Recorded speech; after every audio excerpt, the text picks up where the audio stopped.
Ndasubiye kukuramutsa no kuguha ikaze mu makuru agezweho ariko aravurwa cyane ngaha mu gihugu c'u Burundi. N'amakuru hari buze kugaruka ku ngingo zigiye zitandukanye. Ayo makuru nkaza kuyagushikiriza. Muri ano makuru rero turaza kugaruka kuyavurwa mu bimenyesha makuru bitandukanye, kuyatangajwe n'abategetsi ndetse n'ibindi babiriko biragaruka ko cyane ku mbuga ngurukana bumenyi.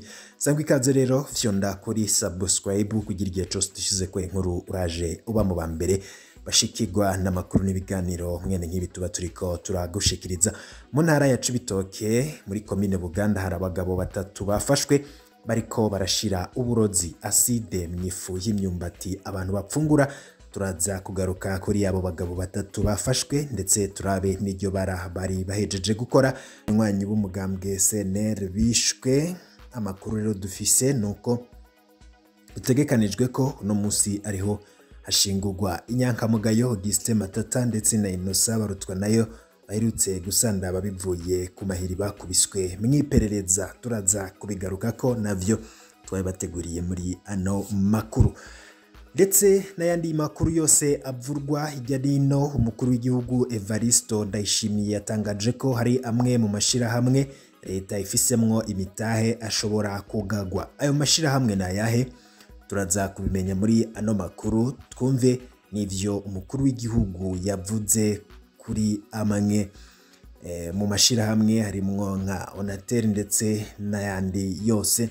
Tuza kugenda tuvyumviriza muri ano makuru twabibateguriye mwido rido.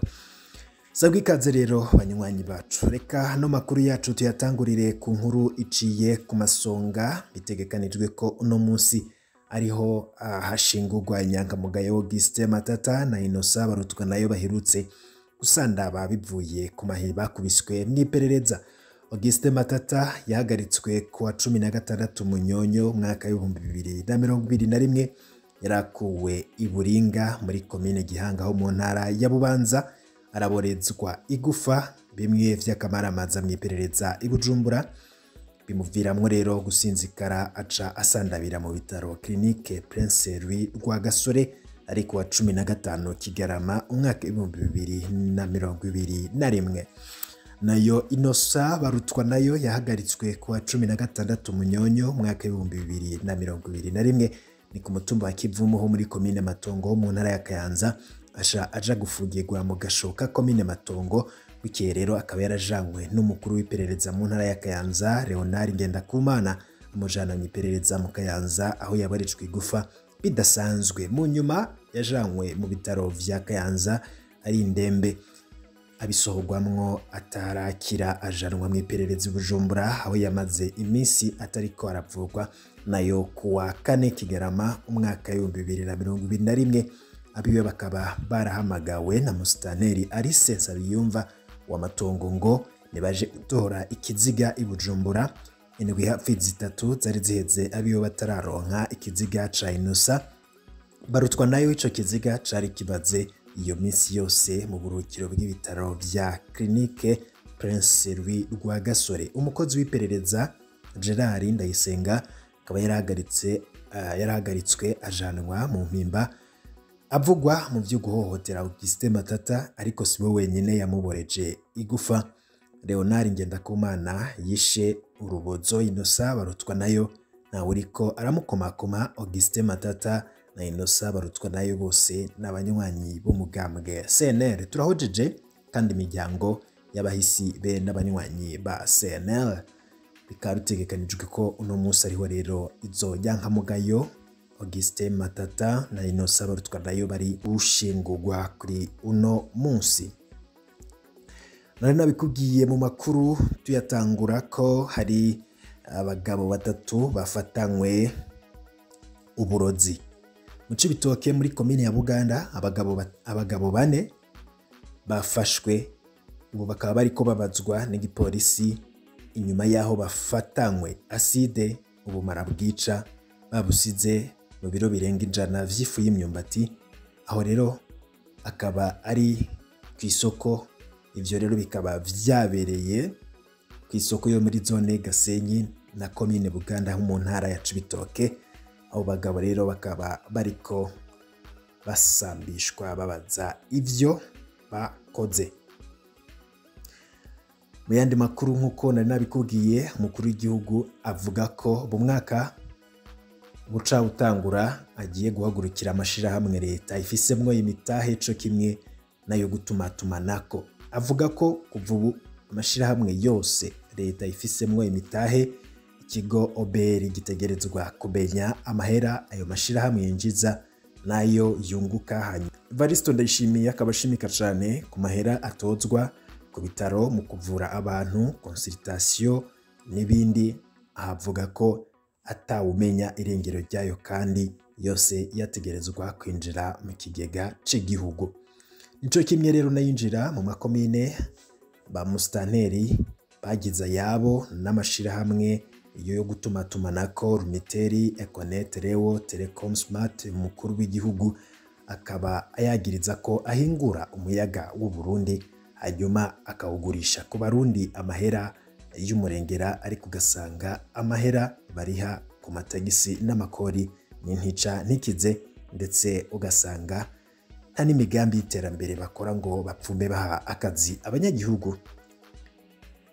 Ntibishinge rero kubatwara amahera gusa ataco bariko barabamarira. Ngayo bashira hamwe ngo ku mwaka uza azobahindurira bakurikiranwe ibikorwa vyabo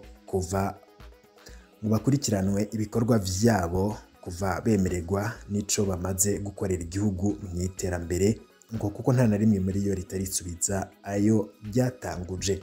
Nibyo cyashoboye kuvugwa cyane,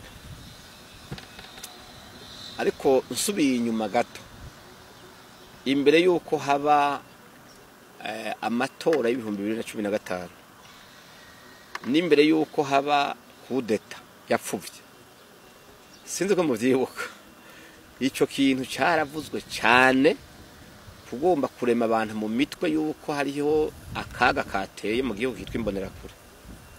Ndabura imbonerakure uko tuzumva tuzibona n'ugwaruka ruri mu mugambwe uri ku butegetsi. Kuba rero urugwaruka ukaba uri mu mugambwe uri ku butegetsi, je nibaza ko atari icyaha, none ico ni icyaha no, ariko nibaza yuko abantu bagomba gukosora canke bavuga ati naka ibi nibi na biriya. Nuruvyino nkuje navuze gwavyiwe kera kugira abantu baronke ingene bacanyishamwe abandi, kuko je nibaza yuko uhereye 6 na rimwe gwa gasoraza agira ugwaruka rw'umugambwe gwariho abajerere gwariho, tiko gwari gonyere daye, bari bafise n'iteni bamba zisa, baragira n'imyimenyezo yo gutambuka kujya kwa gisirikare. Ivyo barabikora. Hanyuma umugambwe uri ku butegetsi ico gihe nibaza yuko batavuga yuko hari akaga kavuga yuko hariho ugwaruka rwinshi ruri umugambwe wadasigana iprona gwitwa abajerere. Mugabo nagomba mbaze ibintu bimwe mwavuze kuhohotera, kuko guhohotera sinumva iyo washitse, ariko nimba ari ibyaha bavuga nibaza yuko je ndakunda kuvugisha ukuri. Mu 72 harabaye bwica. Ivyo nibaza ko atawo bideho, tawo vuga ngo nta byabayeho, byarabaye.